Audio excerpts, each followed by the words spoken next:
Welcome to Facts TV News, where everything is true.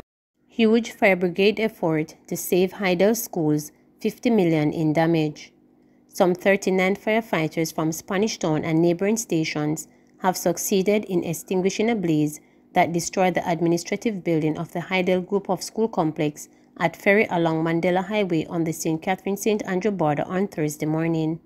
It took a major effort by the Jamaica Fire Brigade (JFB) to contain the blaze and prevent what could have been a much more devastating and costly incident. 5 fire engines and 2 other trucks were dispatched to deal with the blaze. The progress report said that the fire was confined to the main building, a representative of the Jamaica Fire Brigade stated. Julian Davis Buckle, superintendent of the Jamaica Fire Brigade, reported that the damage has been estimated at $50 million. This is while another senior JFB officer said the risk assessment damage has been estimated at $150 million, meaning that the amount of property was at risk of being destroyed by the blaze. No one was injured in the blaze, but the school's administrative office was destroyed, said a school official on the complex. The incident triggered nervous moments for some parents who rushed to the institution to check on their children.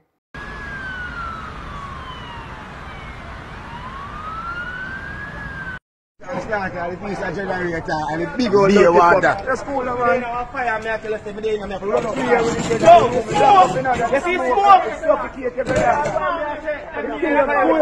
No, that's the school never know about it, never run out. All the fire brigade them are joke.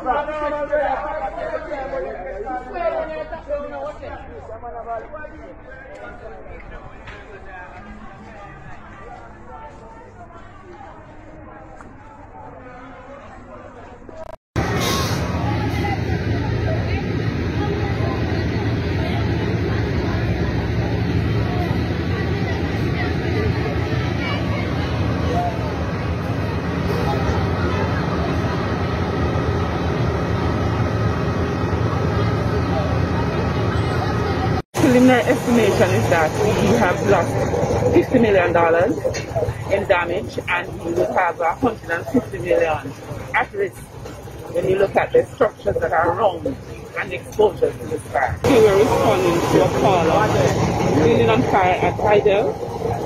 Upon arrival, this call came in at 7:57 a.m. Upon arrival, we saw the upper floor of the admin building on fire. We had initial 1 unit here, and we had called for the other unit because this is what we consider to be a specialized building. So a building of this nature, we never respond 1 unit. Spanish got here first. Subsequently, we had Trenchtown, Portmore arriving. We had a water tender from Kingston St. Andrews, which responded, and our ambulance service. So we had 39 firefighters on location. The fire is confined to the admin building. We managed to contain the fire to where it had started, and we used 2 jets to extinguish this fire. We had a steady flow of water, and that helped us in ensuring that this fire did not spread.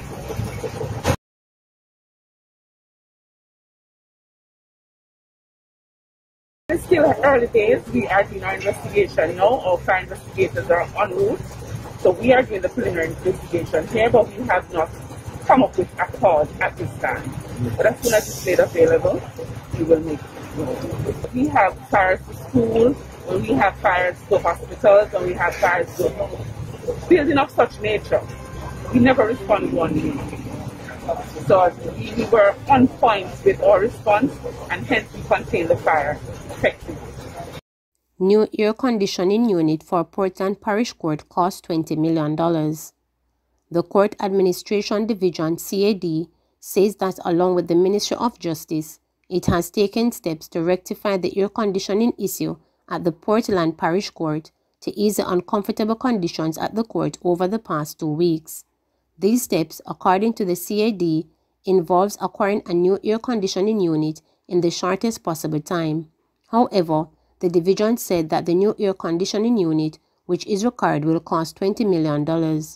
In the meantime, the division said normal operations resumed earlier following the disruption of operations on Tuesday, July 20th. It said the decision has been taken to close the court daily at 1 p.m. to ease the discomfort to staff, court users, and members of the public. Portable cooling system will also be installed to improve the working conditions in the interim. Male suspect being sought after fatal Canefield shooting in Clarendon. A male suspect is being sought in relation to the fatal shooting of a man in 4 Pass Clarendon on Monday. The name of the deceased has not yet been released.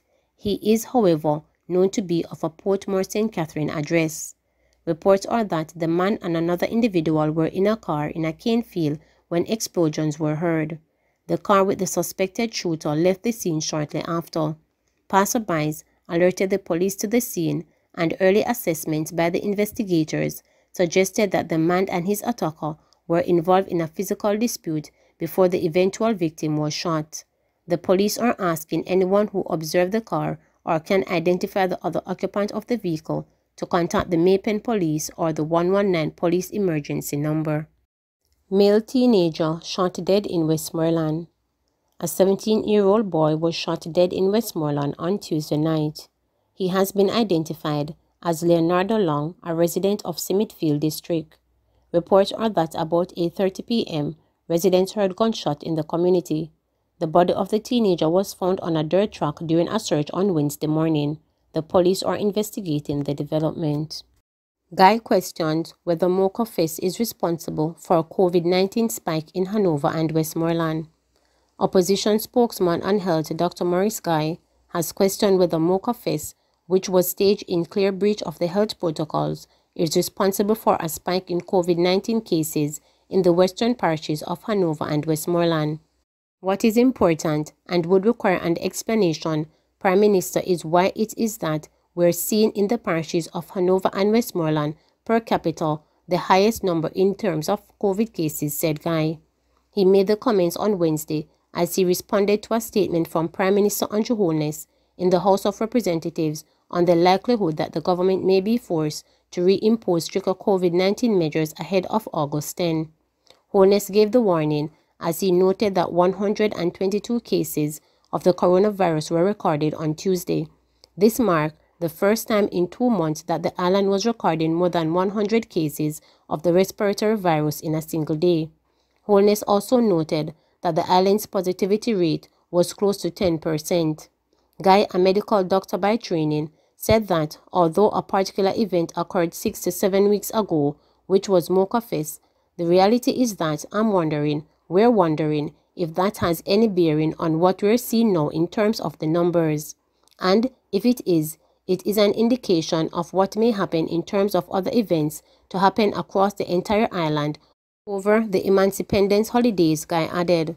On June 22nd, 2 managers of Rick's Cafes, a tourist hotspot in Negril, Westmoreland, pleaded not guilty to breaches of the Disaster Risk Management Act and other breaches in the Westmoreland Parish Court. The 2 operations manager, Thomas Martin, and financial controller, Conroy Barrett, were booked to return to court on August 9. The 2 were accused of hosting the popular Mocha Fest at the property in late May. Jamaicans were enraged when videos of the event were widely circulated on social media, showing hundreds of maskless partygoers said to be tourists breaching COVID-19 protocols. The government was accused of double standard since the local entertainment sector was still shuttered. Please remember to subscribe, like, share, and click the notification bell for daily updates.